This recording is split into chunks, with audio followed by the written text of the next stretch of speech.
नमस्कार। और हमारे सीटेट की श्रृंखला को आगे बढ़ाते हुए आज हम हिंदी पेडागोजी को पढ़ेंगे। हिंदी पेडागोजी को पढ़ने से पहले जय श्री राम। उम्मीद करती हूँ आप सब अच्छे होंगे, स्वस्थ होंगे, बालाजी आपके साथ रहें और आपको हर परीक्षा में सफलता मिले, ऐसी मैं दुआ करती हूँ। आज हम सीधे पॉइंट टू पॉइंट बात करेंगे हिंदी पेडागोजी, जो कि हमारे 15 नंबर की होगी। इन 15 नंबर्स को हम कोशिश करेंगे 1 से 1.5 घंटे के अंदर पूरा करने की। इसमें जो पेडागोजी के टोटल टॉपिक्स, जितने भी टॉपिक्स हैं, उनमें से जो इम्पोर्टेंट चीज़ें हैं उन सब की मैंने चर्चा की है। तो आप अपना टाइम निकाल के इस वीडियो को ज़रूर देखिएगा, ठीक है। तो अब हम बात करते हैं हिंदी पेडागोजी की। हिंदी पेडागोजी, ठीक है। तो सबसे पहली बात तो यही होती है कि भाई भाषा है क्या, ठीक है। तो भाषा क्या है? तो भाषा एक संप्रेषण का वह माध्यम है जिससे हम हमारे विचारों की अभिव्यक्ति कर सकते हैं, महसूस कर सकते हैं और हम चिंतन कर सकते हैं। क्या कर सकते हैं? भाषा विचारों की अभिव्यक्ति, महसूस करने व चिंतन करने का एक साधन है। तो क्या है भाषा? क्वेश्चन सीधा भी पूछा जा सकता है कि भाषा क्या है। तो भाषा एक साधन है, ठीक है। एक बात बताओ, जब तक हमारे पास भाषा ही नहीं होगी तो क्या हम हमारे विचारों की अभिव्यक्ति को ढंग से कर पाएंगे? नहीं कर पाएंगे। हम महसूस कर पाएंगे किसी चीज को? नहीं कर पाएंगे। भाषा जरूरी है, ठीक है। भाषा की बात करें कि भाषा क्या है, तो भाषा एक साधन है। देखो, परिभाषा कभी नहीं पूछी जाती और फिर भी इतना कॉमन सेंस आप सब में है, ठीक है, कि भाषा विचारों की अभिव्यक्ति, महसूस करने, चिंतन का एक साधन है, ठीक है। उसके बाद बात करें अपन भाषा के रूप। तो भाषा के कितने रूप होते हैं? तो भाषा के रूप होते हैं 3: मौखिक, लिखित और सांकेतिक, ठीक है। मौखिक भाषा कौन सी होती है? कि जैसे जब हम स्कूल में छोटे थे तो हमारे ओरल एग्जाम होते थे जिस 10 नंबर का ओरल एग्जाम होता था, उसमें क्या होता था कि जैसे एक बच्चा आ रहा है और टीचर उससे पूछ रहा है और बच्चा सुना रहा है, वो होता है मौखिक। लिखित परीक्षा जो हमारे एग्जाम्स होते थे, जिसमें हमें मतलब कॉपियां दी जाती थी, क्वेश्चंस पेपर दिए जाते थे। सांकेतिक भाषा क्या है? संकेतों से समझना। जैसे कई बार क्या होता है कि कोई हमें गलत बोलता है, हमें उस पर गुस्सा आता है, तो हम कैसे याद करते हैं कि रुक, बस। तो हम उसको मुंह से कुछ नहीं बोलते लेकिन उसके इशारा कर देते हैं कि बस, ठीक है। कोई जा रहा होता है तो बाय बाय, ठीक है। सिग्नल पे जाते हैं, जैसे मान लो हम ट्रैफिक में हैं, जैसे ही ट्रैफिक ज़्यादा होता है, रेड लाइट जल जाती है, तो जब रेड लाइट जो चलती है तो हमें कोई बताने थोड़ी आता है कि मतलब अब रेड लाइट हो गई तुम रुक जाओ, ऐसा नहीं होता। हम खुद उन सिग्नल्स को समझते हैं और सांकेतिक भाषा को समझते हैं। हाँ, सांकेतिक भाषा थोड़ी कठिन भाषा हो सकती है। कठिन भाषा क्यों हो सकती है? इसलिए हो सकती है कि कई बार आप देखते हो कि चीज का मतलब कुछ और होता है, वो समझा कुछ और जाता है। ऐसा मैं इस संकेत के हिसाब से नहीं, मैं अपनी भी अपनी मतलब आपस में भी अपन कई बार देखते हैं किस चीज का इशारा करते हैं, किस टाइप से है वो, होता किस टाइप से जाता है, वो वाली बात है। लिखित भाषा मौखिक भाषा की अपेक्षा अधिक स्थायी है, बिल्कुल अधिक स्थायी है। एक बात बताओ आप, हम जब भी गाड़ी लेने जाते हैं तो गाड़ी लेने के बाद क्या कहते हैं भाई, अब मतलब जो भी आपके मतलब जो डॉक्यूमेंट्स तैयार कर लो, आपके कागज का काम कर लो। मान लो अब मैंने ज़मीन ले ली, ठीक है, तो मान लो मैंने जिस समय, उसने बोला आज से ज़मीन तेरी है, ठीक है। इसकी क्या गारंटी है कि आज से 1 साल बाद में वो इस चीज़ को याद रखेगा कि मैंने उसको ज़मीन दी थी? लेकिन उस टाइम हम जो कार्य करते हैं वो कहता है पेपर वर्क करते हैं। हम कहते हैं भाई फटाफट पेपर वर्क करो, रजिस्ट्री कराओ, क्योंकि लिखित अधिक स्थायी है, ठीक है। एक सबूत के तौर पर भी मान लो इसको। तो लिखित भाषा क्वेश्चन आ सकता है। लिखित भाषा मौखिक भाषा की अपेक्षा अधिक स्थायी है। भाषा विचारों की अभिव्यक्ति, महसूस करने व चिंतन करने का एक साधन नहीं, जबकि साधन है। भाषा के रूप 3 होते हैं, सिंपल सी बात है। अब भाषा अर्जन। अर्जन मतलब होता है किसी चीज को अर्जित करना, यानी कि हम स्वाभाविक रूप से जिस चीज को अर्जित कर रहे हैं, यानी कि अचेतन रूप से हम जिस चीज को ग्रहण कर रहे हैं, अर्थात हम जिस चीज के लिए मेहनत नहीं कर रहे हैं, अपने एफर्ट्स नहीं लगा रहे हैं, उस चीज को हम अपने आप सीख रहे हैं, तो उसको कहते हैं हम अर्जित। अर्जित और अधिगम से एक क्वेश्चन या 2 क्वेश्चन पक्का आएंगे। अर्जित और अधिगम में आप अंतर समझ लीजिए कि अर्जन जिसको हम स्वाभाविक रूप से, अनौपचारिक रूप से, अपने आसपास के माहौल से, अपने परिवार से, अपने भाई बहनों से, टीवी से, इन चीज़ों से अपने आप सीख रहे हैं। जैसे मान लो टीवी चल रहा है, बच्चा वहां बैठा है, तो टीवी में जैसे मान लो मोटू पतलू है, तो बच्चा कैसे कहेगा मोटू पत्तू मोटू पत्तू मोटू पत्तू? क्यों? क्योंकि उसने मोटू पतलू को सुन लिया, ठीक है। तो ये होता है कि बच्चा अपने आप चीज़ों को सीख रहा है, उसे कुछ एफर्ट नहीं लगाने पड़ रहे हैं उस चीज़ के लिए, तो वो होती है हमारी अर्जन प्रक्रिया, यानी कि हम अर्जित कर रहे हैं उस चीज़ को, ठीक है। ये है अर्जित। स्कूल आने से पहले अपनी भाषा का ज्ञान होता है। बिल्कुल जब बच्चा स्कूल आता है तो वो एक भाषा के समृद्ध उससे आता है, बस फ़र्क इतना होता है कि जहाँ वहाँ उसको दूसरी लैंग्वेज सिखाई जाती है, लेकिन जब वो जाता है तो उसका खुद की एक भाषा होती है, खुद का एक व्याकरण होता है। जैसे हमारे भाषा की जब हम बात करेंगे तो हमारे चॉम्स्की जो हैं उन्होंने इसके बारे में बताया है, वाइगॉत्स्की है उन्होंने भाषा को इम्पोर्टेंट बताया है। वैसे वाइगॉत्स्की में अपन पूरी चर्चा कर चुके हैं, लेकिन फिर भी हमारी हिंदी पेडागोजी से संबंधित है, इसलिए हम दोबारा से एक बार इसकी चर्चा करेंगे, ठीक है। स्कूल आने से पहले अपनी भाषा का ज्ञान होता है। अगर ऐसा क्वेश्चन आया हुआ है कि क्या विद्यालय आने से पहले बच्चे को भाषा का ज्ञान ना के बराबर होता है, थोड़ा होता है, अल्प होता है, बहुत ज़्यादा होता है, तो ऐसा है कि बच्चे को एक ज्ञान होता है, एक समृद्ध होता है बच्चा, कि वो बच्चा अपनी भाषा को समझ सकता है, यानी कि अपनी नेटिव लैंग्वेज, यानी अपनी मातृभाषा। मातृभाषा मतलब अपनी मातृभाषा नहीं, मातृभाषा वो होती है जो उसके कल्चर में, उसके घर में रहने वाले लोग आपस में जिस चीज़ से कम्युनिकेशंस कर रहे हैं, जिस चीज़ को अपने आपस में यूज़ कर रहे हैं।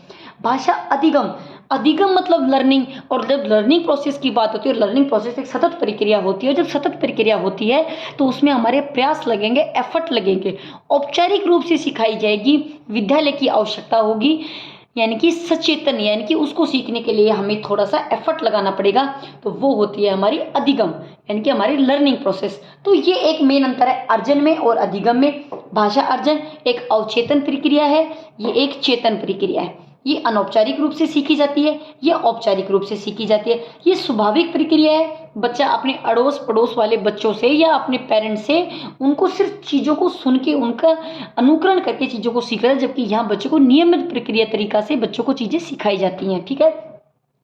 मातृभाषा L1 को ही प्रायिकता दी जाती है, बच्चा अपनी मातृभाषा में सीखता है, जबकि यहाँ बच्चा को मातृभाषा की हेल्प से दूसरी भाषा सिखाई जाती है, जिसको हम लक्ष्य भाषा यानी कि टारगेट लैंग्वेज बोल सकते हैं। भाषा वातावरण से सीखता है और भाषा अधिगम बच्चा विद्यालय में सीखता है। भाषा अधिगम कहाँ करता है? विद्यालय में करता है, बच्चों के साथ करता है, टीचर्स की हेल्प होती है, अनौपचारिक रूप से करता है, औपचारिक रूप से करता है, ये सब चीज़ें हैं, ठीक है।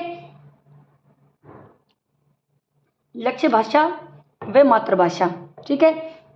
मैंने पीछे बताया था मातृभाषा बच्चा अर्जन करता है, यानी कि अर्जित करता है, अचेतन मन से करता है, एफर्ट नहीं लगाता है, अपने आप सीखता है, स्वाभाविक प्रक्रिया है, अड़ोस पड़ोस से सीखता है, बड़े भाई बहनों से सीखता है, वातावरण से सीखता है। लक्ष्य भाषा मैंने बात की थी टारगेट लैंग्वेज की, जो अधिगम से सीखता है, सेकंड लैंग्वेज सीखता है, ठीक है। इतना सा अंतर है। एक या दो क्वेश्चन पक्का है, अधिगम और अर्जन में आपको अंतर पूछा जा सकता है, उदाहरण देकर पूछा जा सकता है कि बच्चा इसमें क्या कर रहा है। दूसरा पूछा जा सकता है कि भाषा क्या है, तो भाषा एक साधन है, तो किस चीज़ का अभिव्यक्ति है, विचारों को आप संप्रेषण का एक माध्यम है। भाषा के 3 रूप होते हैं, कौन सी भाषा को अधिक स्थायी माना गया, तो लिखित भाषा को अधिक स्थायी माना गया है, ठीक है। अर्जन और अधिगम में अंतर हो गया रिवाइज। उसके बाद में अपन बात करेंगे भाषा के विविध रूप है। यहाँ से एक क्वेश्चन मतलब नॉर्मली अगर पुटअप नहीं हो लेकिन फिर भी आया हुआ है, और एक बार ही नहीं कई बार आया हुआ है। तो हिंदी भाषा राष्ट्रभाषा नहीं राजभाषा है। अगर कहीं भी ऐसा आपने पढ़ाया मैंने पढ़ाया कि हिंदी हमारी राष्ट्रभाषा से हम बोलते हैं हमारी राष्ट्रभाषा, नहीं, हिंदी हमारी राष्ट्रभाषा नहीं है, हमारी राजभाषा है। कौन सी भाषा है? राजभाषा है। भारत की कोई राष्ट्रभाषा है ही नहीं। राजभाषा अनुच्छेद 343 में इसका उल्लेख किया गया है। कौन से अनुच्छेद में किया गया है? 343(1) में किया गया है, ठीक है। मानक भाषा कौन सी होती है? मानक भाषा होती है जो हमारे कार्यालय में यूज की जाती है, यानी कि ऑफिस वर्क में जो हम भाषा काम में लेते हैं वो हमारी कौन सी होती है? मानक भाषा होती है, ठीक है। इतनी बात होगी। हिंदी भाषा हमारी राष्ट्रभाषा नहीं है, राजभाषा है। 343 अनुच्छेद 1 में भारत की कोई राष्ट्रभाषा अब तक नहीं है। मानक भाषा कहाँ यूज की जाती है? क्वेश्चन बिल्कुल आ सकता है कि मानक भाषा का उपयोग कहाँ होता है, तो मानक भाषा का उपयोग हमारे कार्यालय में होता है, ठीक है। संविधान की 8वीं अनुसूची में 22 भाषाओं का उल्लेख किया गया है, लेकिन इंग्लिश का नहीं है। बिल्कुल इंपॉर्टेंट है, ये इंग्लिश के लिए भी है और ये हिंदी के लिए भी है। इंग्लिश की पेडागोजी भी ऐसी है और हिंदी के बस, ठीक है। उसमें कुछ इंग्लिश के टर्म्स होते हैं तो हमें कुछ इंग्लिश के वर्ड्स याद करने पड़ते हैं, बाकी आप स्टेप बाय स्टेप देखोगे तो ये नोम चॉम्स्की वहाँ पे है, वहाँ पे भी वाइगॉत्स्की है, वहाँ पे भी क्रेशन है, वहाँ पे भी स्पेयर्स हैं, सब चीज़ें वहीं पे हैं, ठीक है। बात करें नोम चॉम्स्की की, तो LAD किसने दिया? ये एक मतलब सीधा भी पूछा जा सकता है, ठीक है। तो LAD यानी कि नोम चॉम्स्की, जहाँ भाषा का नाम आएगा बस सबसे पहले हम नोम चॉम्स्की को याद करेंगे। तो नोम चॉम्स्की क्या कहते हैं कि भाषा अधिग्रहण यंत्र के माध्यम से मनुष्य में भाषा अर्जित करने की क्षमता जन्मजात होती है। वो कहते हैं कि मतलब जो बच्चा होता है, बच्चे का खुद का एक व्याकरण होता है, बच्चे की खुद की एक भाषा होती है और बच्चा उस भाषा को अपने आप अर्जित करता है, क्योंकि उसके जो ह्यूमन जो ब्रेन है हमारा, उसके अंदर इतनी कैपेसिटी होती है कि हम किसी भी भाषा को सीख सकते हैं। ठीक है। तो उसने इसको एक यंत्र दिया कि भाषा अधिग्रहण एक यंत्र है जिससे बच्चे जन्मजात करने की क्षमता होती है, बच्चा किसी भी भाषा को अर्जित कर सकता है।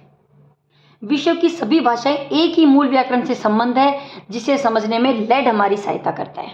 ठीक है, समझ गए होंगे विश्व की सभी भाषाओं एक ही मूल व्याकरण से संबंध है। अच्छा, ऐसा व्याकरण अलग अलग थोड़ी होती है। एक बात बताओ, संज्ञा हमारे यहाँ है कि ठीक है, व्यक्ति वस्तु जगह और जानवरों के नाम को हम संज्ञा कहते हैं।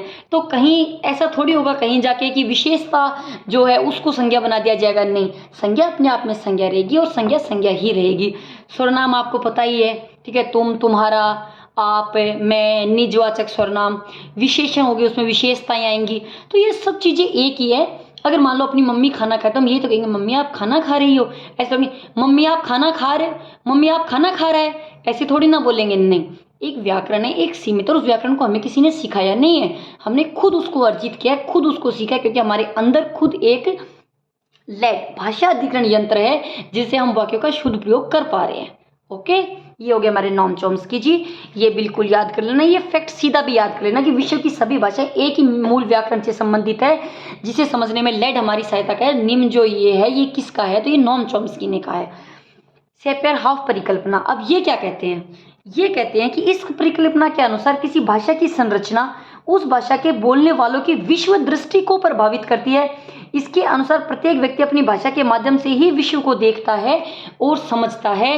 ये क्वेश्चन एकदम सीधा आया हुआ है, एकदम स्ट्रेट, मतलब कोई इसमें कुछ नहीं किंतु परंतु वाली बात नहीं थी।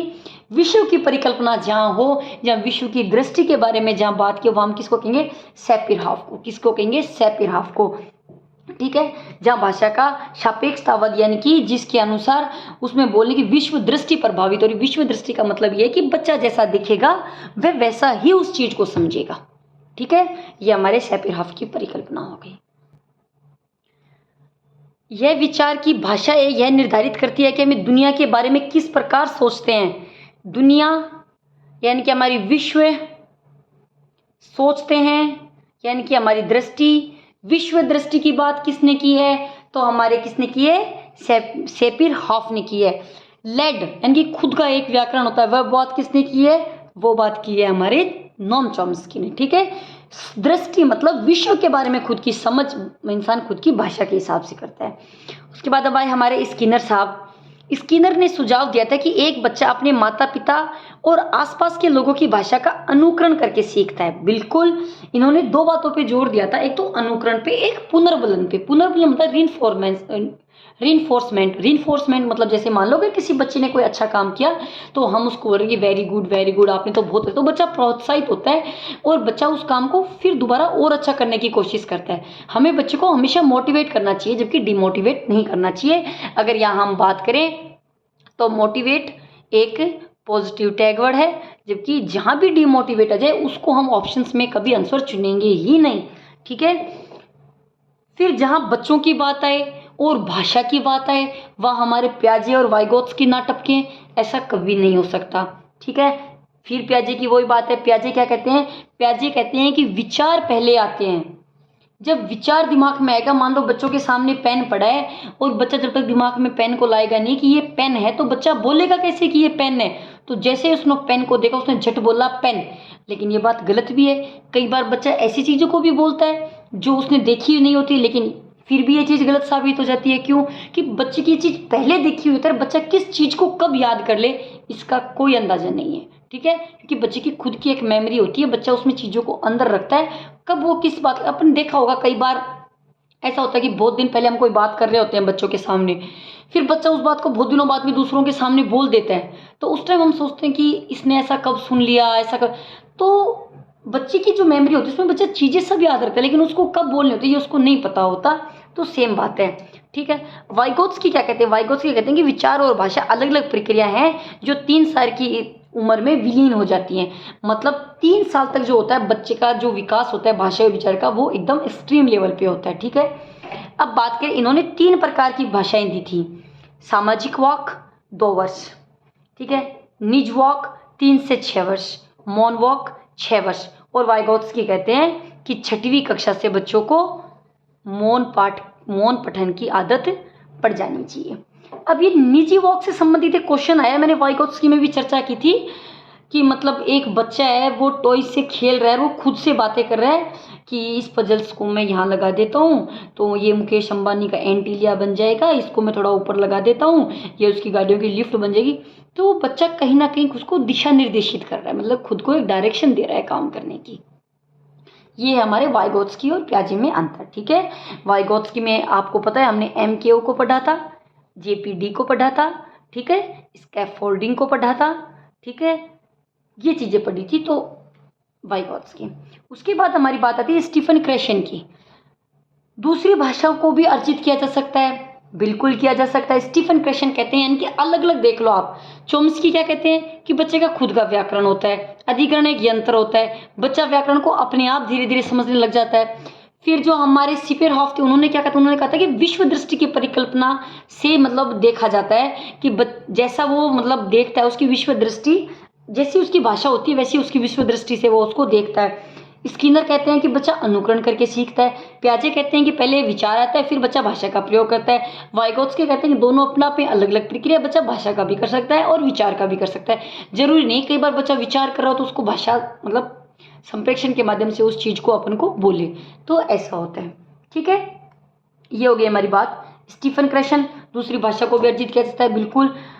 मान लो कहीं भी अपन मोटिवेशन वीडियो देखते हैं तो भी उसमें यही तो बात होती है ना कि आदमी चाहे तो क्या नहीं कर दे, ठीक है, रातों रात जिंदगी बदल के रख दे, मतलब होती है ये ऐसे कुछ फिल्मी डायलॉग्स भी होते हैं कि रातों रात में तो क्या ही बदलता है, ठीक है। तो स्टीफन क्रेशन दूसरी भाषा, क्योंकि हमारी ह्यूमन कैपेसिटी, हमारा सारा जो खेल है वो हमारे ब्रेन का है। कई बार आप देखना कि ब्रेन का एक बहुत बड़ा, वास्तव में एक बहुत बड़ा है, कई चैनल बने हुए हैं उस पर, वो LOA लॉ ऑफ अट्रैक्शंस के बारे में बताते हैं। हालांकि मैं खुद उनको फॉलो करती हूँ और फॉलो मैंने कई बार किया है, मतलब बहुत लंबे टाइम से मैं फॉलो कर रही हूँ, लेकिन मैंने जो LOA में किया वो ऐसा हुआ भी नहीं है देखो। लेकिन फिर भी कई बार छोटी छोटी चीज़ों के लिए जब बहुत इंटरनली चीज़ों को सोचते हैं तो वो होता है। तो कहते हैं सारा खेल हमारे दिमाग का है। इसको तुमने बोल दिया कि मैं पागल हो गया तो फिक्स है 21 दिन बाद में तुम पागल हो जाओगे। खुद से बोलो, अच्छा बोलो, हमेशा खुद के बारे में अच्छा बोलो। देखो बुरा बोलने के लिए तो ना लोग बहुत हैं, ठीक है। LOA यही कहते हैं कि हमारे चारों ओर जो वातावरण हो वो एकदम पॉजिटिव हो, हम जो बोले वो एकदम पॉजिटिव बोलें, ठीक है। तो यह हमारे आई ब्रेन की बात कि हमारे ब्रेन में इतनी कैपेसिटी होती है कि हम किसी भी चीज़ को चाहे तो हम किसी भी चीज़ को हासिल कर सकते हैं, ठीक है। अर्जन और अधिगम, अर्जन मैंने आपको बताया था, अर्जन किसका स्वाभाविक प्रक्रिया होती है, अधिगम एक लर्निंग प्रोसेस होती है, इसमें एफर्ट लगाने होते हैं, औपचारिक रूप से होती है या अनौपचारिक रूप से होती है। स्टीफन जो क्रेशन है इन्होंने जो अपनी 4-5 ये पद बताए हैं, तो सबसे पहले अधिग्रहण, सीखने की परिकल्पना, यानी कि बच्चा क्या करता है, चीज़ों को ग्रहण करता है, यानी कि चीज़ों का अनुकरण करता है। उसके बाद मॉनिटर परिकल्पना। मॉनिटर परिकल्पना क्या होता है? मॉनिटर परिकल्पना का मतलब अपन समझे कि आप एक चीज़ याद करोगे, जब हम स्कूल में पढ़ते थे, एक मिनट थोड़ी सी चाय पी लो।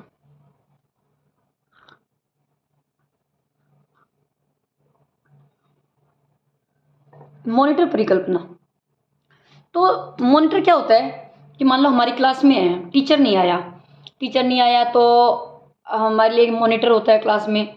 जब भी कोई बच्चा गलत काम कर रहा होता है, बदमाशी कर रहा होता है, शोर कर रहा होता है, तो टीचर उसको क्या करते हैं, मॉनिटर उसका नाम लिख लेता है कि जैसे ही मैम आई हम उसको पिटवा देंगे। मॉनिटर मतलब बहुत ध्यान रखना, यानी कि हमारे खुद के अंदर एक मॉनिटर होता है, ठीक है। जो हम गलत बोलते हैं तो हमारे मन में ऐसे होता है, मैंने इसे बोल दिया, ये तो मैंने गलत बोल दिया।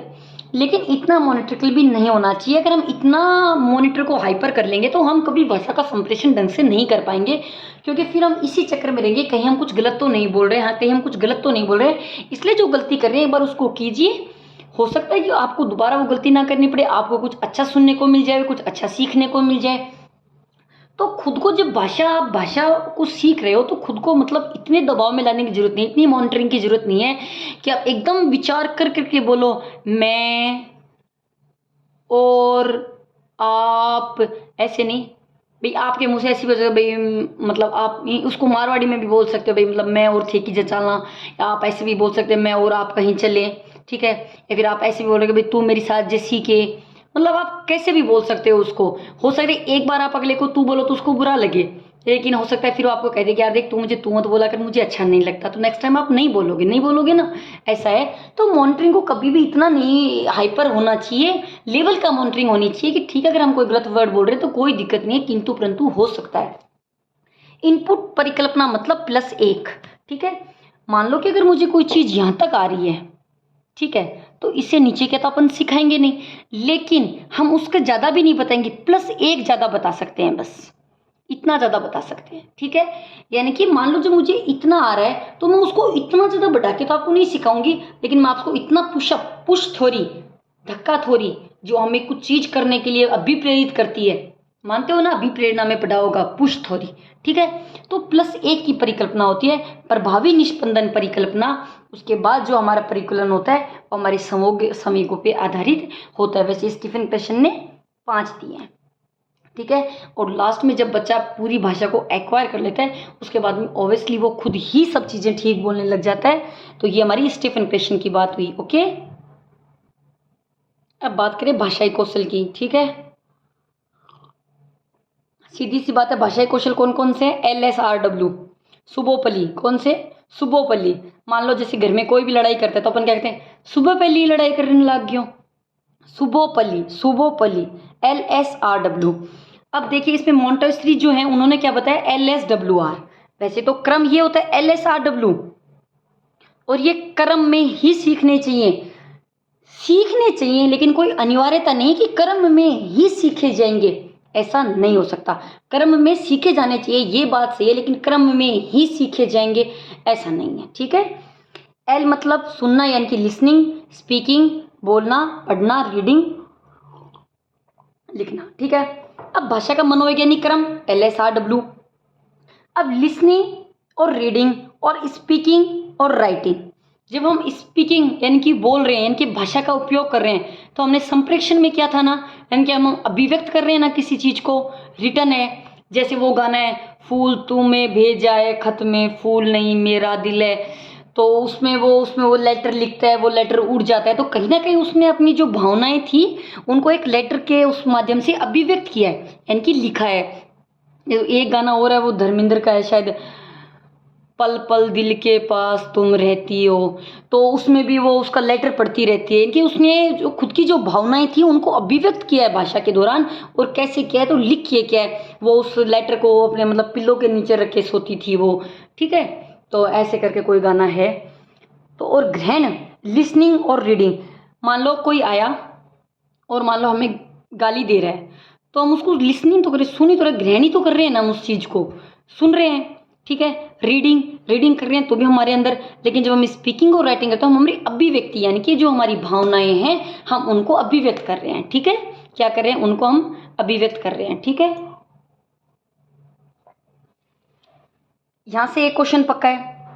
मैं फिर बोल रही हूँ कि जो जो चीज़ें अब तक पढ़ाई है ना, सिर्फ इंपॉर्टेंट चीज़ें, एक बार आप क्वेश्चन निकालोगे ना और ध्यान से इसको सुन के खुद एक बार पढ़ लोगे ना, तो मुझे नहीं लगता कि मतलब हिंदी पेडागोजी में अगर 15 नंबर के तो 12 नंबर इजीली आप ला सकते हो, इजीली ला सकते हो आप, ठीक है। समझ गए होंगे। अभिव्यक्त यानी कि हम कुछ अभिव्यक्त करें, तो अब मैंने आपको बता दिया, समझ गए होंगे आप। उसके बाद है पढ़ना, पढ़ने के लिए सबसे ज़्यादा अर्थ या संदर्भ को समझना, ठीक है। ये क्वेश्चन आया हुआ है, ये रीट में तो पता नहीं कितनी बार आया हुआ है, ठीक है। CTET में भी आया हुआ है कि पढ़ने में सबसे ज़्यादा महत्वपूर्ण क्या है, तो उसमें क्या वो अर्थ लिख देता है, 2-4 चीज़ें ऑप्शंस में और दे देता है, लेकिन सबसे महत्वपूर्ण क्या है? संदर्भ। मान लो मैंने लिख दिया कि मनुष्य को लालची नहीं होना चाहिए, ठीक है। अब एक बच्चा आया, उसने उसका अर्थ पढ़ा, मनुष्य को लालची नहीं होना चाहिए, लेकिन जब तो उसको ये ही नहीं पता कि लालची क्या होता है, मतलब उसको लालची का मतलब ही नहीं पता, तो फिर शब्द मात्र उसके लिए वो लाइन कोई मायने नहीं रख रही है। तब तक जब हमारा एनसीएफ हमें ये बात कहता है कि बच्चों को दैनिक जीवन से जोड़ के पढ़ानी चाहिए ताकि उसका जो सर्वांगीण विकास हो, उसके संवेगों में बदलाव हो, उसके जो इंटरनली चीज़ें उनमें बदलाव हो। तो जब बच्चे को यही समझ में नहीं आएगी लालची का मतलब क्या होता है, लालची के नुकसान क्या क्या हैं, लालची होने से हमारे लोगों में क्या इज्जत रहती है, लोग हमारे सामने किस टाइप से रहेंगे, मतलब उसको सारी चीज़ों का ज्ञान होना चाहिए। तब यानी कि अर्थ एवं संदर्भ को समझना, यानी कि जो चीज़ लिखी है उसके अर्थ को समझना, उसके संदर्भ को समझना, ठीक है, ये होता है। मौन पठन बड़े बच्चों के लिए है। वाइगोत्स्की कहते हैं कि 6 वर्ष या छठी कक्षा से बच्चा मौन पठन को स्टार्ट कर देता है, 6 वर्ष से नहीं, मौन पठन, ठीक है। सहस्वर पठन विराम चिन्हों के लय का ध्यान रखा जाता। जैसे वो एक कई बार पता नहीं कि सुनते शायद यूट्यूब पे एक कहानी सुनी होगी कि वो उसकी मतलब जो वाइफ होती है शायद उसको, उसका जो हस्बैंड होता है शायद आर्मी में होता है, उसको विराम चिन्हों का ढंग से प्रयोग नहीं करना आता। तो वो बोलती है कि तुम्हारी माँ अच्छी है, और मतलब ऐसे कुछ लिखती है वो अटपटा सा, वो विराम चिन्ह का गलत उपयोग करती है। तो वो चीज़ है, तो विराम चिन्हों का उपयोग करना अपने आप में, जैसे इसी से समझ लो आप, रोको मत जानने दो, रोको मत जाने दो, ठीक है। तो पहले मान लो रोको है, यहाँ ये चिन्ह है, रोको मत जाने दो, ठीक है। दूसरे में शब्द वही है, फर्क है तो विराम चिन्हों का है, रोको मत जाने दो, मतलब पहले में बोल रहे हैं रोको मत जाने दो, रोको मत जाने दो। तो सहस्वर पाठन मतलब जब विराम चिन्हों के लय का ध्यान रखा जाए, ठीक है, उतार चढ़ाव का ध्यान रखा जाए, तो उसको क्या कहेंगे हम, सहस्वर पठन। दूसरा आता है हमारा द्रुत पठन।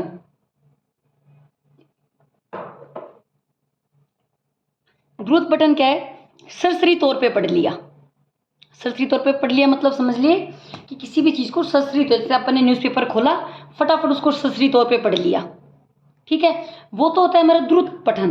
कौन सा पठन, द्रुत पठन, किसी चीज़ को सरसरी तौर पे पढ़ लिया। जैसे सुबह मान लो इतना बड़ा न्यूज़पेपर होता है, तो वो अगर अपन उसको ढंग से पढ़े तो आराम से 4-5 घंटे लग जाए उसको पढ़ने में, लेकिन कोई भी ऐसा इंसान बता दो मुझे जो 4-5 घंटे में न्यूज़पेपर पढ़ता है, सब बस ठीक है मोटा मोटी देखी, हाँ कोई मान लो किसी चीज़ की आ गई तो उसको एक बार सरसरी तौर पे पढ़ लिया, बाकी चल मेरे भाई, ठीक है। द्रुत पठन, मोर पठन, सहस्वर पठन, द्रुत पठन हो गया, भाषा कौशल हो गया, अर्जन अधिगम में अंतर हो गया। मातृभाषा का प्रयोग करने देना चाहिए, ऐसा किसने कहा है, कोठारी आयोग ने किया गया, कोठारी आयोग ने भी इस बात को कहा है। और जब मैंने इससे पहले जो वीडियो डाला था एनईपी 2020 में भी इसमें जोर दिया गया है कि कक्षा 3 से लेके और कक्षा मतलब 3 वर्ष से लेकर 18 वर्ष तक का बच्चा, जब एक गुणवत्तापूर्ण शिक्षा बच्चों को दी जा रही है तो उसमें मातृभाषा का जो उपयोग है वो इजीली बच्चा कर सकता है, उसमें कहीं किसी प्रकार की कोई बाध्यता नहीं होगी। यानी कि बच्चे को सिखाना है, परीक्षा के लिए नहीं पढ़ाना है, उसको सिखाना है, फिर चाहे बच्चा अपनी मातृभाषा में ही क्यों ना सीखे, ठीक है।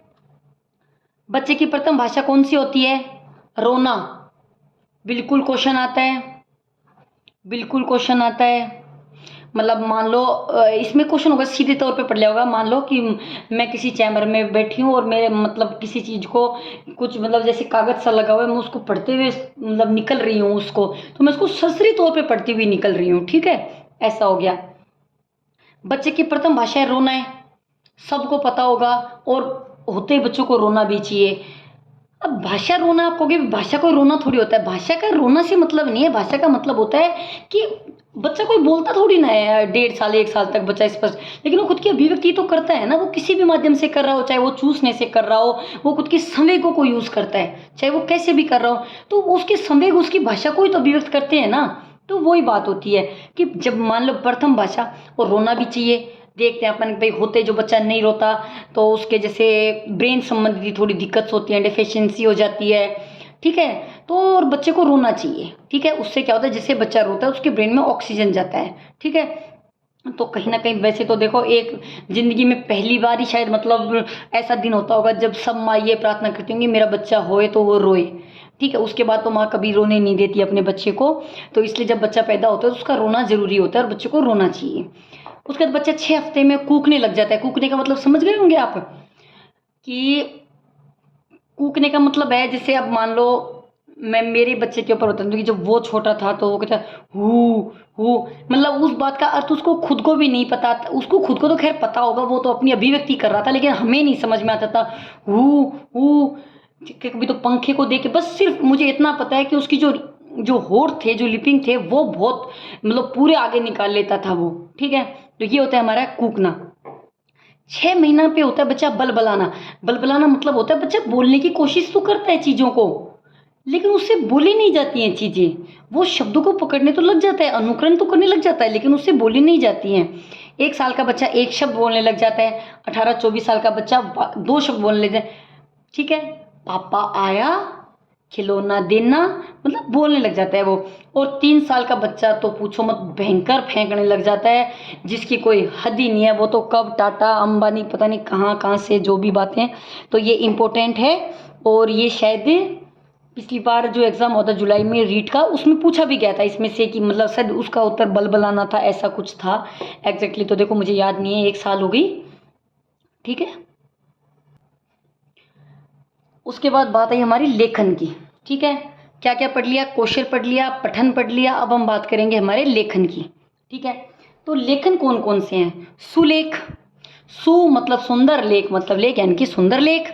तो सुंदर लेख क्या होता है? सुंदर लेख होता है कि मान लो टीचर ने ऊपर लिख दिया कि राम आम खाता है। ठीक है, अब बच्चे को कह दिया कि तू पूरी कॉपी नीचे भर ला। तो बच्चा पूरा लिखे राम आम खाता है, राम आम खाता है, पूरा सुलेख कर लाएगा। ठीक है, अनुलेख क्या होता है? अनुलेख होता है कि मतलब मान लो आधा ऐसे कर दिया, बच्चे को डॉट्स मिलाने के लिए दे दिए। इससे क्या होता है? लेखन में सुधार होता है। ठीक है, बच्चे की राइटिंग सुधरती है इससे। श्रुतलेख क्या होता है? वर्तनी में सुधार करता है। वर्तनी में सुधार कैसे करेगा? श्रुत प्लस लेख। सबसे अच्छा लेखन कौन सा माना जाता है? श्रुतलेख। क्यों? क्योंकि इसमें बच्चे के 2 सेंस एक साथ काम करते हैं, कान, आंत और आंख, चारों उसको अलर्ट रहना पड़ता है कि टीचर क्या बोल रहा है और मुझे क्या लिखना है। ठीक है, तो इसमें सब बच्चों के सबसे ज़्यादा जोर आता है, लेकिन ये सबसे अच्छा होता है। इससे बच्चे की कंसंट्रेट पावर भी अच्छी होती है। और दूसरी बात, इससे जो बच्चे के मतलब मान लो मैं अपन सीधा लिख दे तो बच्चा सीधा लिख लेता है, लेकिन जैसे मैं बात कहूँ, मेरा खुद का बेटा है, वो फर्स्ट क्लास में है।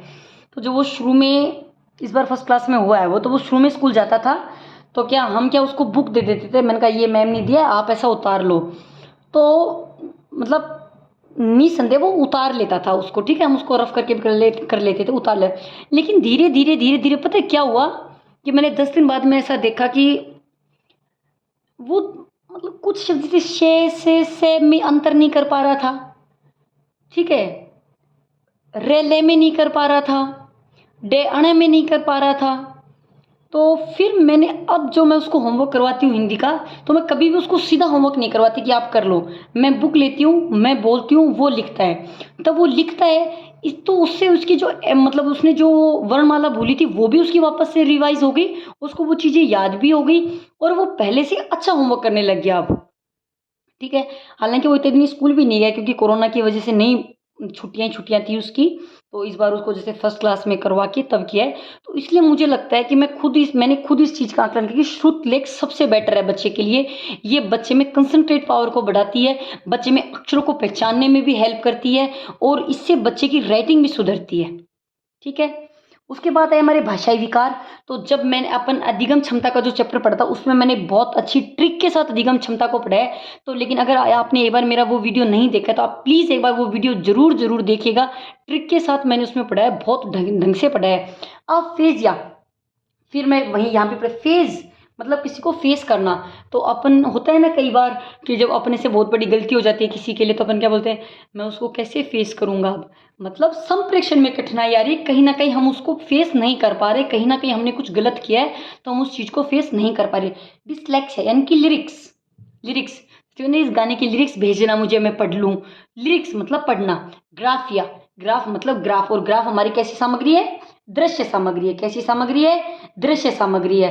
तो दृश्य सामग्री हम लिखते हैं तभी तो बनाएंगे ना, तो उसको हम कहेंगे। ठीक है, उसके बाद आती है हमारी भाषा शिक्षण की प्रमुख विधियाँ। तो हमारी आई व्याकरण विधि। तो इस विधि के अंतर्गत अन्य भाषा के नियमों को कुछ शब्दों के साथ सिखाया और याद कराया जाता है। इसके बाद बच्चों को शब्द संयोजन और व्याकरण नियमों के आधार पर अभ्यास किए जाते हैं। बिल्कुल सही बात है ये।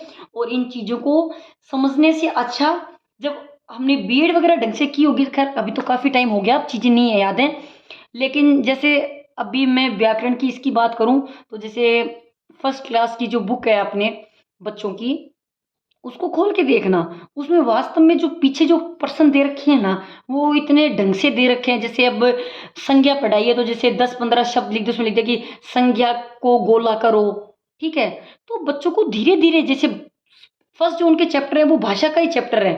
ठीक है, राम अपनी मैम से बात कर रहे हैं तो वो कौन सी भाषा का प्रयोग कर रहे हैं। ठीक है, तो मतलब कई चीजें हैं उसमें। तो व्याकरण विधि से क्या है कि इस विधि के अंतर्गत अन्य भाषा के नियमों को कुछ शब्दों के साथ सिखाया जाता है और याद कराया जाता है। इसके बाद शब्द संयोजन और व्याकरण नियमों के आधार पर अभ्यास कराया जाता है। व्याकरण अनुवाद विधि, प्राचीन विधि, परंपरागत की विधि और मान्य विधि। क्या इसमें क्या है कि इसमें दो भाषाएं जो होती है ना, दो विधियों को परस्पर संयोजित करके, यानी कि मातृभाषा का प्रयोग करके और टारगेट लैंग्वेज सिखाई जाती है। ठीक है, मतलब एक भाषा से दूसरी भाषा सिखाई जाती है। क्या, एक भाषा से दूसरी भाषा सिखाई जाती है। ठीक है, लेकिन इसमें संप्रेषण अच्छा नहीं होता है। क्या अच्छा नहीं होता है? संप्रेषण इसमें अच्छा नहीं होता है। जहाँ अनुवाद का मतलब आ गया, यानी कि किसी चीज का हम अर्थ कर रहे हैं, जब अर्थ कर रहे हैं यानी कि हम दो चीजों में अंतर की बात कर रहे हैं। उसके बाद अपन बात करें प्रत्यक्ष विधि की। तो प्रत्यक्ष क्या होता है कि इस विधि में शिक्षार्थी की मातृभाषा की मध्यस्थता के बिना ही बच्चे को अन्य भाषा सिखाई जाती है। इसे मौखिक वार्तालाप विधि भी कहते हैं।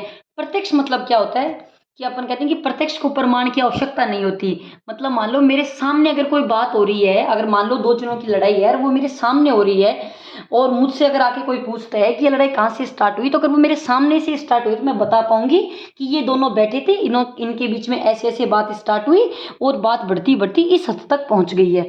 ठीक है, तो इस टाइम क्या हुआ कि इस विधा में शिक्षार्थी की मातृभाषा की मध्यस्थता के बिना ही भाषा सिखाई जाती है। प्रत्यक्ष मतलब आमने सामने बैठा के। ठीक है, आमने सामने मतलब किसी चीज के आमने सामने की मौखिक वार्तालाप विधि। इसको क्यों बोल रहे हैं? क्योंकि इसमें जो जो भी लोग हैं वो अपने सीधे अपनी डायरेक्ट बात पे आ रहे हैं और डायरेक्ट उसका सम्मिश्रण विधि। इस विधि के अंतर्गत भाषा शिक्षण की प्रक्रिया को व्यवहारिक पक्षों का सम्मिश्रण है। इस सम्मिश्रण विधि में शिक्षक भाषा शिक्षण के विभिन्न उद्देश्यों के अनुरूप और शिक्षण प्रक्रिया के विभिन्न चरणों पर किसी भी विधि का चयन कर सकता है। सम्मिश्रण, मिश्रण मतलब मिश्रित हो गया।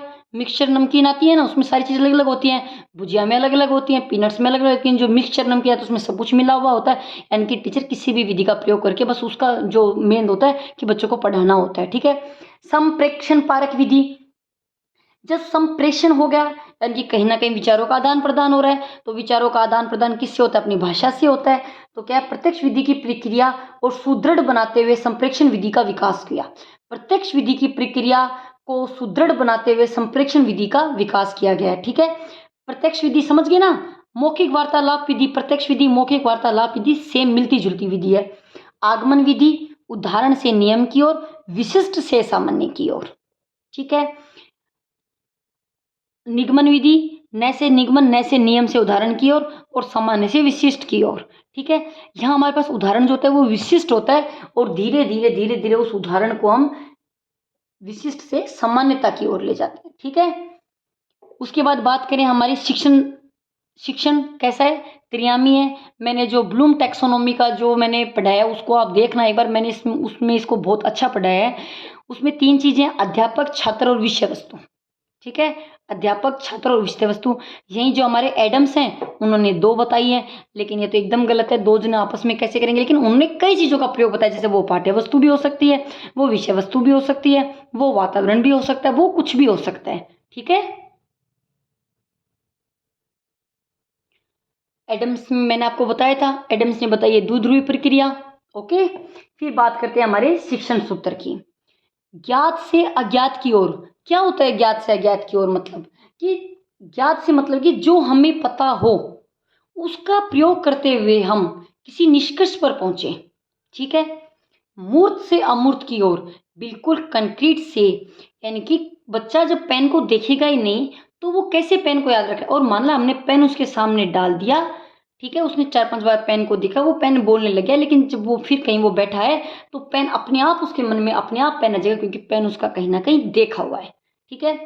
सरल से जटिल की ओर, बिल्कुल सरल से जटिल की ओर होना चाहिए। जैसे शुरू शुरू में देखना कि जो बच्चे की अपने टाइम में तो नहीं होता था, लेकिन अब जो बच्चों की बुक्स आ रही है उनमें देखना, पहले बच्चों को ये line, sleeping line, standing line, ये लाइन सिखाई जा रही है। सीधा ही थोड़ी ना बच्चे को कह दिया कि कल बच्चा स्कूल गया ऐसे अनार बना के लाना, नहीं बन पाएगा बच्चे से। पहले दिन बच्चे को ऐसे करके देंगे, अगले दिन बच्चे को फिर ऐसे करके देंगे, फिर बच्चे को कहेंगे स्लीपिंग लाइन बनाओ, फिर कहेंगे स्टैंडिंग लाइन बनाओ, फिर कहीं जाके वो एएनआर पे पहुंचेगा। और इतने में तो अपने टाइम में हम सरकारी स्कूलों में एएनआर सीख के आ जाते थे। ठीक है। ज्ञात से अज्ञात की ओर, मूर्त से अमूर्त की ओर, सरल से जटिल की ओर। बिल्कुल एक क्वेश्चन आ सकता है सीधा भी, निम्न में से शिक्षण सूत्र नहीं है। ठीक है। तो ज्ञात से अज्ञात की ओर, मूर्त से अमूर्त की ओर, सरल से जटिल की ओर, सामान्य से विशिष्ट की ओर। ठीक है। उसके बाद बात करें शिक्षण सहायक सामग्री की, तो इसका भी अपने अलग से वीडियो बनाया हुआ है, लेकिन फिर भी अपन जब हमने बात ही पूरी हिंदी पेडागोजी की कर ली तो एक बार यहाँ पे फिर से इसकी चर्चा करेंगे। तो दृश्य सामग्री यानी कि हमारे कौन सी होती है, फ्लैश कार्ड। ठीक है। श्रव्य सामग्री जिसको हम सुन सकते हैं, तो हमारे जो रेडियो है उसकी जो कमी है उसको कौन पूरा कर रहा है, ट्रांजिस्टर। ठीक है। दृश्य और श्रव्य, टीवी, लैपटॉप और फोन। ठीक है। क्रिया सहायक, टच एंड फील। सबसे बेस्ट क्या है, सबसे बेस्ट है, सबसे इम्पोर्टेंट है, एक क्वेश्चन पक्का है। और सबसे अच्छी कौन सी, तो क्रिया सहायक है, यानी कि जब बच्चा करके सीख रहा है, टच एंड फील, जब बच्चा करके सीखता है। क्रिया मतलब आपने एनसीएफ को खोलना, एनईपी को खोलना, उसमें बार बार एक ही एक चीज का जिक्र किया हुआ है कि मतलब बच्चा रचना करके सीखे, बच्चा करके सीखने। तो जब बच्चा करके सीखता है तो बच्चे को स्थायी ज्ञान, यानी कि करके सीखना उसके अधिगम, यानी कि उसकी लर्निंग में बहुत हेल्प कर रहा है उसकी। एज एक मान लो एक टीचर आया, उसने सीधा बच्चे को A for apple, B for boy करवा दिया। वही हम मान लो हमने बच्चों को प्रैक्टिकली कुछ चीजें करवाई कि कल सब बच्चे अपने जो ब्रेकफास्ट है उसमें एप्पल लाएंगे, तो बच्चे अगले दिन एप्पल लाए, तो टीचर ने उसको बताया कि बताओ एप्पल का कलर कौन सा है, तो बच्चे ने बोला रेड कलर है। तो उससे दो चीजें याद हुई, एक तो बच्चों के ए से एप्पल, दूसरा बच्चों को फ्रूट्स नेम, तीसरा एप्पल का कलर रेड, यानी कि एक रेड कलर भी याद हो गया। हो गया, तीन चीज उससे याद हुई और बच्चा उसको कभी नहीं भूलेगा, क्योंकि वो बच्चे क्लास में उसको इतनी बार देख चुका होगा कि उसके इंटरनली वो चीज दिमाग में कहीं ना कहीं बैठी हुई हो जाएगी। फिर मान लो प्लेग्राउंड है, टीचर ने बच्चे को बैट और बॉल दिए और मतलब बच्चों को बताया कि तुम सब इनसे खेलो बैट बॉल से। तो टीचर बार बार अच्छा बच्चों बताओ तुम क्या खेल रहे हो, तो बच्चे कहेंगे बैट बॉल। तो बार बार वो चीजें बैट बॉल बच्चे सुनेंगे, तो बच्चों को आराम से बच्चा बोलने लगा बी फॉर बॉल, बी से bat, B for ball, B से बैट। यानी कि एज क्लास में मान लो चित्र बना के अगर टीचर पढ़े तो बच्चा उतना अच्छा चीज को नहीं समझ पाएगा जितना कि बच्चा जब चीज को देख रहा है और समझ रहा है तब कर पाएगा। ठीक है। ब्रेल लिपि अंधे बच्चों के लिए है। उसके बाद आती है हमारा मूल्यांकन एवं उपचारात्मक शिक्षण। ठीक है। मूल्यांकन, अब इसमें एक जो एनईपी 2020 है ना, उसके आधार पे आप देखना, तो जो हमारा मूल्यांकन है वो कैसा होना चाहिए। तो जो हमारा मूल्यांकन है वह 360 डिग्री। 360 डिग्री का मतलब ये नहीं है कि मान लो अपन ने डी लिया और 360 डिग्री का बना दिया, नहीं। 360 का मतलब होता है मान लो अपना 90 का एंगल ऐसा होता है, 180 का ऐसा होता है, तो 360 का ऐसे तो हो गया ना ये पूरा। यानी कि बच्चों के जो चारों पक्ष हैं, चारों एक्सपर्ट्स उसमें शामिल होने चाहिए बच्चों के, तभी बच्चे का, तभी उसका पूरा मूल्यांकन हो सकता है। यानी कि मूल्यांकन हमारा कितना डिग्री पे होना चाहिए, 360 डिग्री पे होना चाहिए। और जब एनईपी 2020 की बात करेंगे तो उसमें जो बच्चों के मूल्यांकन जो केंद्र है उसके लिए क्या बनाया गया है, तो उसके लिए बनाया गया परख। उस परख को आप जरूर याद कर लेना, क्योंकि एनईपी 2020 से क्वेश्चंस निश्चित है, पक्का पक्का आएगा।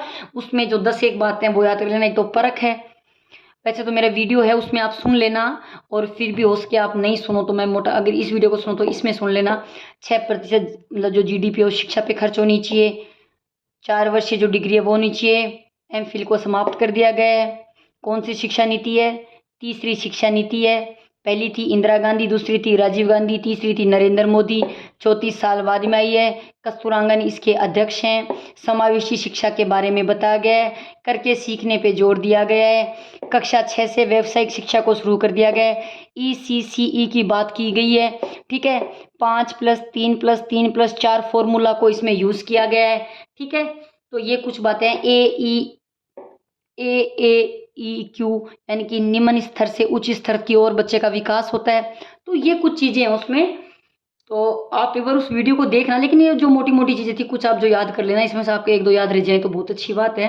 क्योंकि जैसे मान लो अगर आता है कि सकल नामांकन अनुपात है तो वो कितना हो जाना चाहिए, वो 26.3 से 2035 तक कितना हो जाना चाहिए, 50% हो जाना चाहिए। ठीक है, आंगनबाड़ी जो नंद घर है उसमें बच्चों की जो मतलब प्री नर्सरी हो 3 वर्ष से होनी चाहिए, उसको क्या बोलेंगे, अर्ली चाइल्डहुड। ठीक है, वो हो गया।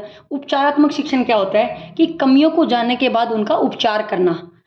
उपचार तो सीधी सी बात है, उपचार तो नाम से ही उपचार समझ में आता है, इसमें तो समझ जाने वाली कोई बात भी नहीं है। निदान मतलब करना, गैप्स यानी कि कमियों को जानना। ठीक है, कि कहाँ बच्चे की कमियां हैं, उन कमियों को जान के उसके बाद हम उपचार करेंगे। उपचार के बाद में वापस हम एक बार एग्जाम लेंगे। उसके बाद हम इस कंक्लूजन पे बताएंगे कि पहले इस बच्चे के इतने नंबर आ रहे हैं, अब इस बच्चे के इतने नंबर आ रहे हैं। और शिक्षण सूत्र और इनका मैंने अलग से वीडियो बनाया हुआ है, तो आप एक बार है ना उन वीडियो को भी जरूर देख लेना। और ये है अब अपना लास्ट, बिल्कुल यहाँ पे जो हमारी हिंदी पेडागोजी है वो एकदम फिनिश हो जाएगी, यानी कि ख़त्म हो जाएगी। और 15 में से 12 या 13 नंबर आपके आराम से आ सकते हैं। जितना मैंने पढ़ा है, हो सकता है मैं फिर बोल रही हूँ कि समझाने में कोई फ़र्क हो सकता है, लेकिन मैंने जो लिखा है वो एकदम सटीक चीज़ें लिखी है, कम से कम लिखा है, इम्पोर्टेंट लिखा है। ठीक है, लेकिन उससे पहले मैं आपसे एक हम्बल रिक्वेस्ट कर रही हूँ कि प्लीज़ ये जो पेडागोजी का ये जो मेरा 1-1.5 घंटे का जो वीडियो बनेगा, इसको आप एक बार प्लीज़ शेयर ज़रूर कीजिएगा। ठीक है, क्योंकि आपके जब व्यूज़ आते हैं, आपके जब कमेंट्स आते हैं, तो जैसे मैंने अभी प्रेरणा चैप्टर पढ़ा था उससे मैं प्रेरित होती हूँ, तो मुझे कुछ और अच्छा करने के लिए मैं मोटिवेट होती हूँ। ठीक है, बाकी कोई बात नहीं है, तो देखो अपनी अपनी बात होती है, मेरे कहने से कौन सा आप कर ही दोगे, लेकिन मैं कह रही हूँ नॉर्मली। अगर आपकी आत्मा मांगे, कहते हैं ना कि आत्मा मांगे सो परमात्मा। ठीक है, अगर आपकी आत्मा ऐसा कहे तो कर देना, वरना भैया कोई बात नहीं, आप नहीं तो और सही, बालाजी तो हैं ही।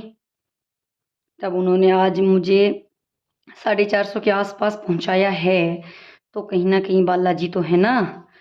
जानती तो मैं कितने लोगों के हूँ, ज़्यादा लोगों को नहीं जानती मैं, इसमें से मुश्किल से मैं 40 लोगों को जानती हूँ, बाकी तो सब आप, मैं आप लोगों के लिए अनजान हूँ, आप लोग मेरे लिए अनजान हो, हम सब एक दूसरे से अनजान हैं।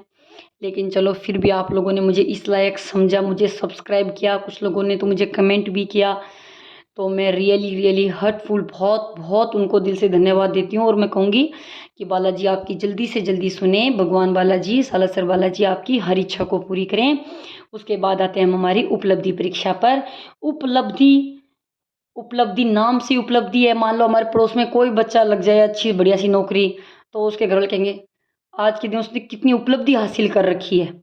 उपलब्धि हासिल कर रखी है मतलब इस परीक्षा का मुख्य उद्देश्य यह अनुमान लगाना होता है कि शिक्षण कार्यक्रम से शिक्षार्थी ने क्या सीखा, क्या सीखा मतलब कितनी उसकी उपलब्धि है, भाषा कौशलों को कहाँ तक सीख पाया, और उनके आधार पर भाषा का प्रयोग किस हद तक उपयुक्त ढंग से कर पाया है, उद्देश्यों की प्राप्ति कितनी हुई है। ठीक है, दक्षता परीक्षा, दक्षता मतलब होता है किसी एक चीज में दक्ष होना।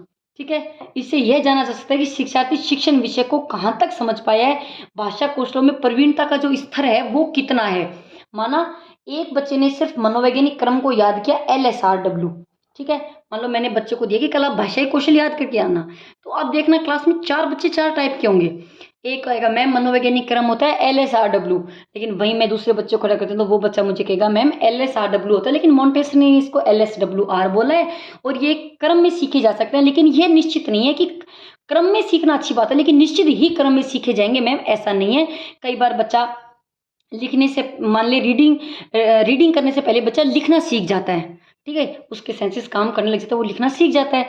तो हाँ, एक क्रम में सीखा जाता है, लेकिन निश्चित नहीं कोई क्रम में ही सीखना, अनिवार्यता नहीं है किसी बात की, ऐसा निश्चित नहीं कि वो क्रम में ही सीखेगा।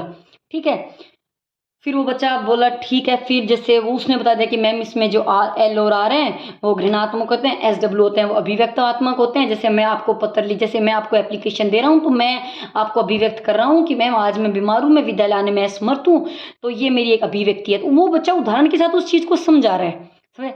एक बच्चा तीसरे टाइप का है, वो सीधा ऊपर से लेकर नीचे तक रटाफिकेशन करके लाया है। ठीक है, तो हर चीज़ को समझाने में यानी कि दक्षता, यानी कि बच्चे का जो प्रवीणता जो स्तर है वो कितना है, बच्चा चीज़ को कितने स्तर तक समझ पा रहा है और अपनी भाषा पे वो कितना उसको दूसरों को समझा पा रहा है। अभी रुचि परीक्षण, जहाँ हमारी रुचि आ गई वहाँ मतलब कि किसी एक क्षेत्र में प्रवीणता, मतलब समझ गए कि जरूरी नहीं है कि बच्चा स्कूल में है तो सभी बच्चे पढ़ाई में ही होशियार हो, ऐसा नहीं है।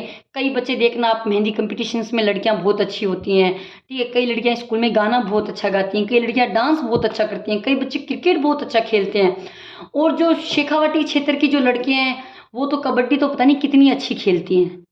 ठीक है, तो एक खास बात होती है किसी एक क्षेत्र, मतलब किसी एक क्षेत्र में प्रवीणता। ठीक है, उसके बाद बात आती है बहुभाषिकता की। बहुभाषिकता भारतीय असीमता का अभिन्न अंग है। भाषा विविधता या बहुभाषावाद एक धरोहर संसाधन है। जो बच्चा दो या दो से अधिक भाषा बोलना चाहता है वह बच्चा रचनात्मक और संज्ञानात्मकता के लिए अच्छा होता है। ये बात बार बार जब से मैं साइकोलॉजी पढ़ाने लगी हूँ तब से कोई मैंने 10 बार इस बात को बता दिया है कि जिस बच्चे को जितना ज़्यादा भाषा का ज्ञान होता है वह बच्चा उतना ही रचनात्मक होता है, उसका संज्ञान उतना ही अच्छा। अब संज्ञान क्या होता है, तो संज्ञान मतलब हमारा प्रत्यक्षीकरण, हमारे मानसिक तर्क, कल्पना, जो दिमाग में जितनी भी चीज़ें चलती रहती है ना, उथल पुथल, ब्रेन स्ट्रॉमिंग, सब हमारे संज्ञान का खेल है, सब हमारे दिमाग का खेल है। दिमाग का खेल तो पता नहीं क्या क्या होता है।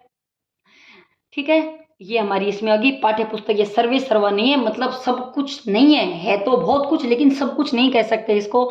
सीखने सिखाने में ध्यान, सीखने सिखाने को ध्यान में रखते हुए परिभाषाओं के पर आधारित नहीं होनी चाहिए और मनोवैज्ञानिक होनी चाहिए। मनोवैज्ञानिक क्या होता है, मतलब बाल केंद्रित होनी चाहिए। कोई भी चीज जो, मान ले आपसे कुछ भी टीचर पूछे कि शिक्षण विधियों का चयन करते समय शिक्षक को किस बातों का ध्यान रखना चाहिए, 4 ऑप्शन दे दे, तो सबसे बेस्ट ऑप्शन जो होगा वो हमेशा एक ही होगा, बाल केंद्रित का। शिक्षण टीचर अगर शिक्षण विधि का कर रहा है तो भी वो बाल केंद्रित होनी चाहिए। ठीक है, यानी कि जो भी करे वो टीचर सेंटर्ड ना हो के, मतलब चिल्ड्रन सेंटर्ड होनी चाहिए, इनकी बाल केंद्रित होनी चाहिए, बच्चों को ध्यान में रख के बनाई जानी चाहिए, चाहे फिर वो पेपर हो चाहे कुछ भी हो, यानी कि बच्चे को ही सेंटर में रखें। तो बाल केंद्रित होनी चाहिए। ये अलग से भी अगर क्वेश्चन आता है तो बाल केंद्रित इसका जवाब होगा, क्या होगा, बाल केंद्रित जवाब होगा। अगर मोटे मोटे तौर पे पढ़ें तो देखो,